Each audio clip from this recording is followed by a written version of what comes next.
Jim Byrnes is a man of many parts. He's an actor in film, television, stage. He's a musician. He writes, he composes, he sings, he does everything.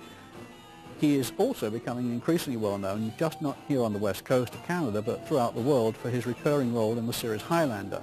Well, I'm happy to say that all those parts of Jim Byrnes are in one place tonight. That's the Royal Hotel in Chilliwack, where we are to meet with him. And Jim, I'd like to say it's a great pleasure to have you on the program.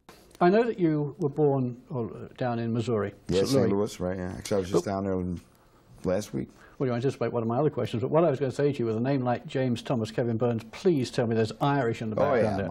Oh, yeah. Both my father's family is from Galway City, and then my mom's family is, so I'm, Irish on both sides. Yeah. I was trying to do I have a sister Peggy and a sister Mary Frances. Oh, well, that would confirm it, wouldn't it? Giveaway, huh? I was trying to do a little bit of reading up, and I found myself getting a little confused, because if you read a couple of different accounts, you'd think you were talking about two different people. One of the things I read in People was the fact that during the 60s, they described you as basically the typical 60s hippie, living on the road. Did a lot of that stuff toward the end, resenting the draft, living in Canada, going AWOL, being arrested, and yet you read your bio on the internet, they talk about the year that you served in the U.S. forces in Vietnam. And I would have thought that must have been... I would have gone AWOL before. You'd known. Yeah, I would have thought that must have had sort of a singular effect on somebody with your sensibilities. Can you talk a little bit about those hippie years and the Vietnam years? Well, you know, I came out of growing up in St. Louis. I went to Boston University to study theater, and I was in Boston. I was in New York. The whole, you know, Tim Leary was. I knew him. Okay, at this point. So, and the whole thing that was happening at Boston U, Ray Mungo and the anti-war movement. There was a lot of stuff. Was really involved with that, and got into a couple bands. Did a lot of stuff up and down the East Coast. Played a lot in New York. Hung out there. Met a lot of people. John Hammond, Jimi Hendrix, all guys that I knew and hung out with and worked with and stuff. And then. Well, when then the thing came along that I had left school and lost my student deferment, so I was 1A, you know. Yeah. And if I had stayed in school another 6 months, the lottery came in, and my number came up something like 300 on the lottery. But I think the deepest they ever went was about 84 or something. So I would have been home free. But it was so then it was the decision. What do you do? You know. Come from an immigrant family. Here you are in the United States. You got to stand up and do the right thing, keep your mouth shut. Yeah, you know, that's part of the whole.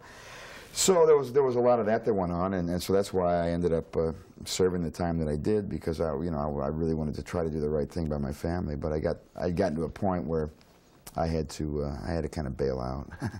It got awfully deep. So, but so there were a number of years there that sort of got lost from the family life. I ended up here, and then I was in Toronto for a bit, and then I came out here to the West Coast. I had a friend living out here.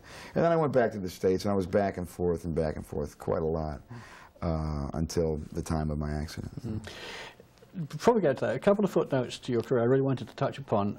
I read at one point that you studied for the priesthood, and another point that you were actually a shepherd, and that suggested to me, probably, I mean, I might be being too clever by half, but suggested that maybe in Jim Byrnes there's a somewhat spiritual person who actually can spend a lot of time by himself and maybe even enjoys spending time by himself. I love spending time by myself. Yeah, that's something. In fact, we just had this little road trip. It was great. I love getting in the car by myself, driving. There's a real zen thing to it, and yeah, I have a spiritual side to me. I mean, the thing of the priesthood, that I went to a Jesuit school, and it was just constantly everything that they did was sort of to point you in this direction, and I was young and quite idealistic at this point, and so I thought I had a vocation for a bit, but that sort of passed. The shepherding thing was where I was living when I first was out here. I was living on Vancouver Island. And I did with some friends. We all kind of split up and we're going our separate ways. I was looking for a place to live. I found this nice little sort of shack out in the woods, and it had a beautiful stove in it. And I kind of looked at it, so I found the woman who owned the place and asked her about living there, renting it from her. She said, well, you can live there if you'll tend my sheep. So there I was. Yeah, a whole new career there. Instant shepherd, right, yeah. You know, we got a problem here, sir. I told you I didn't want to have this conversation, and you just keep talking. You've seen it, haven't you?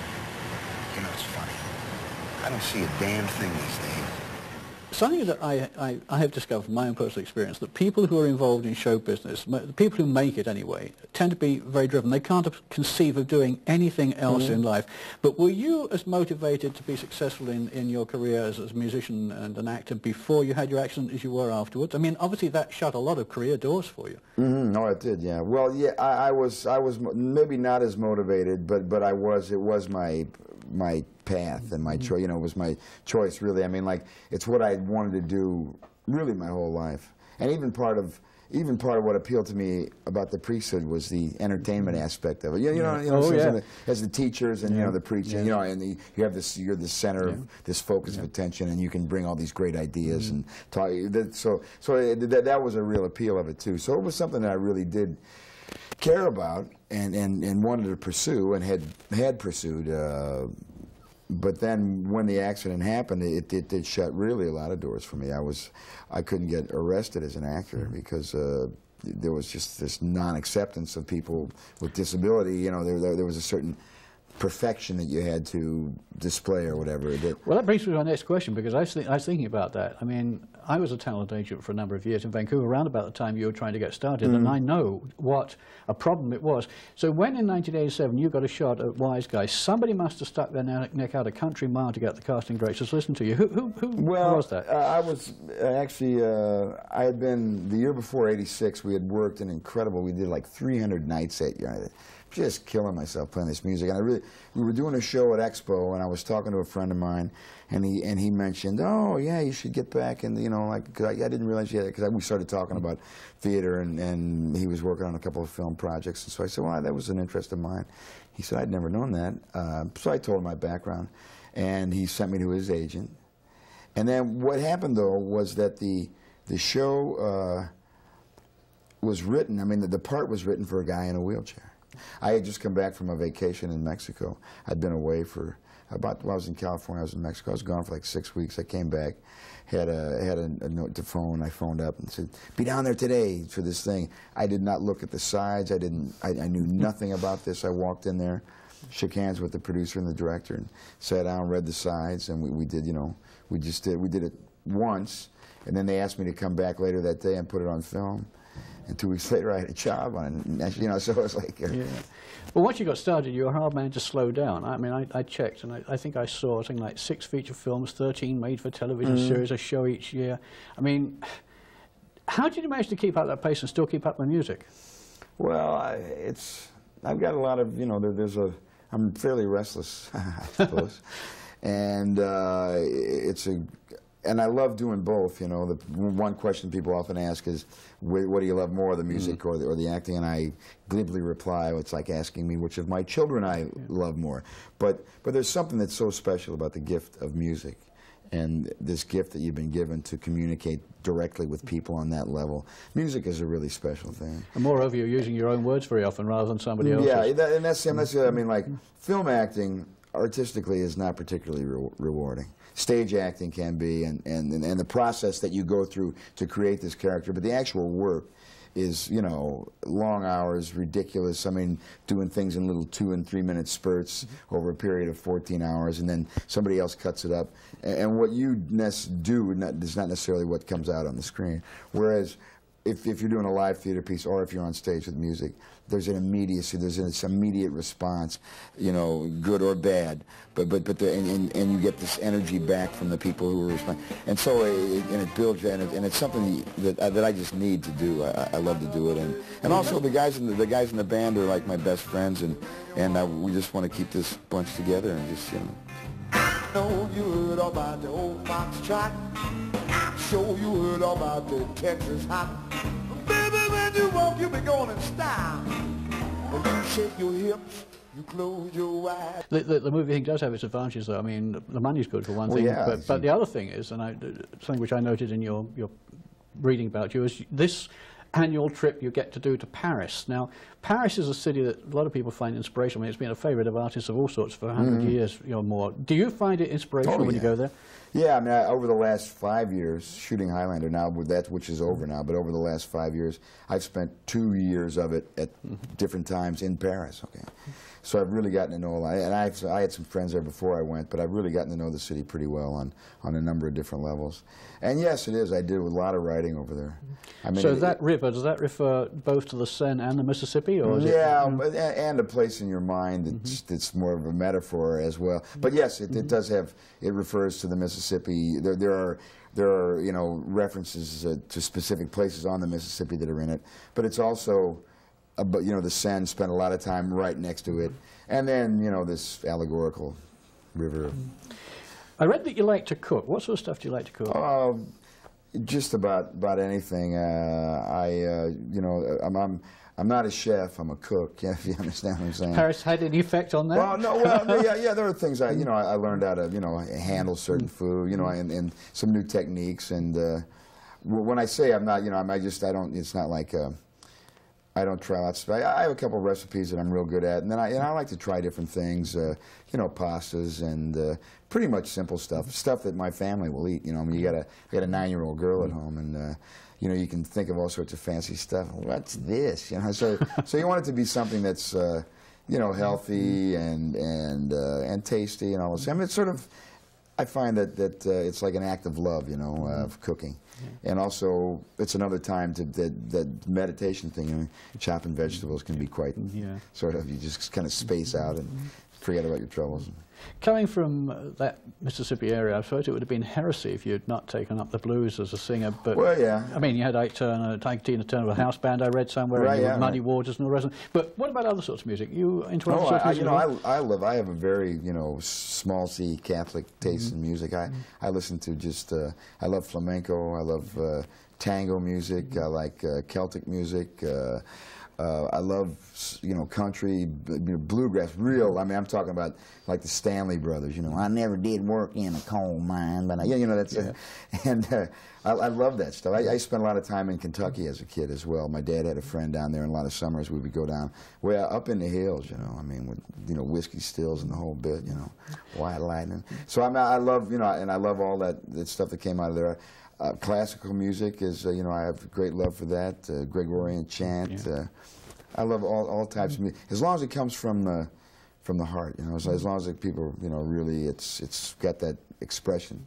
I love it. I don't want to get heavy on you, but I mean, whether you liked it or whether you didn't, you sort of became a role model for a lot of people.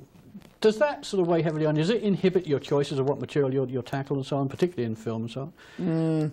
In one way, there are things I avoid doing in films that I think are, you know, specious or not sort of a. I don't have to be the good guy. I don't have to be a role model, but I don't want it to be a lie. You know what I mean?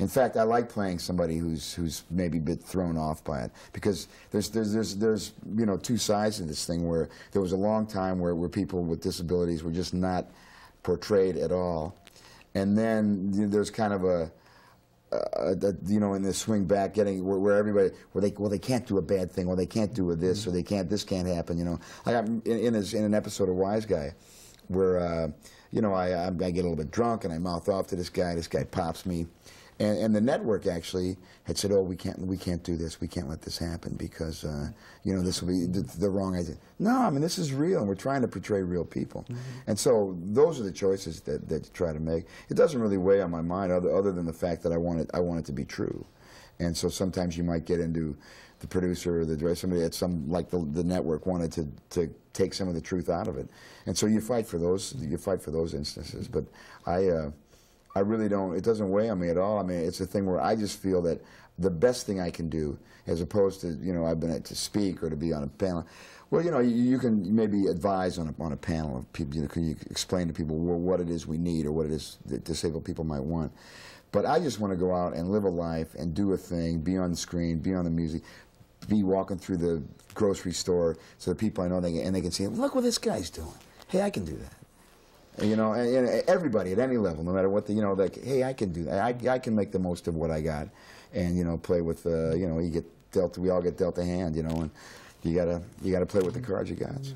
Yeah, it sort of leads naturally into time's running out, and I know you've got to go do a show. So a couple of quick questions, but well, maybe not such a quick question. 1998 is significantly quite a year for both of us because I approached the big 6-0 in August, and a month later you hit the big 5-0. Yeah. Well, it seems to me that each decade, at least, I have taken time out to reflect on where I've got to, where I'm going.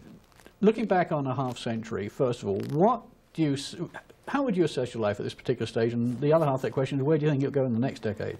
Well, you know, I've never been one. I'm not a really, although I'm kind of driven to this career thing, I'm not really a goal-oriented person. You know, I like to let any way to win blue. You know, it's so we'll see what takes with that. I just feel that I've accomplished some.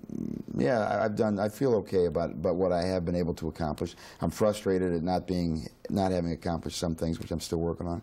But I really, in terms of, I just want to make sure that my kids are healthy and taken care of, and that when you know, when people meet them, they think, boy, this guy must have a good dad, you know, to raise somebody. I really, but more than anything else, more than the work, I just want to, whatever it takes to carry on and to keep the you know, those people happy and to keep the family kind of a unit and stuff. That's really my plan. There are more and better things I'd like to do. I'm working on a couple of scripts. We're going to be recording a new album very soon, and I'm working on a couple of projects. One is a feature film, one is for a mini-series that I'd be involved with in both. One of them I probably would just write the music for and maybe do some production. I might not even act in it. The other would be a thing where I'd be acting in it and writing the music for this miniseries. And so I want to carry on doing the same kind of stuff I've been doing. And I'd love to be able to get a chance to play King Lear on stage. And other than that, just... Well, I said I had two quick questions, but you just answered the second one with what was upcoming. So the thing I'd wrap up by saying to the viewers that when people knew I was coming out, one particular person said to me, are you going out to an interview? Is it the Jim Byrnes? Well, if you're watching Margaret, it most certainly is the Jim Byrnes. And Jim, it's been a great pleasure. Thank you very much indeed. Thanks, my pleasure.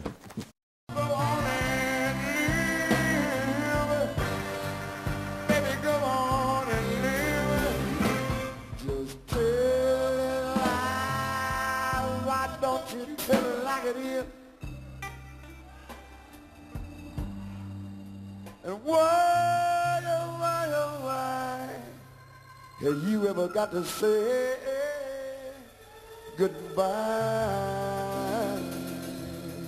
Dun, dun, dun, dun, dun, dun, dun, dun.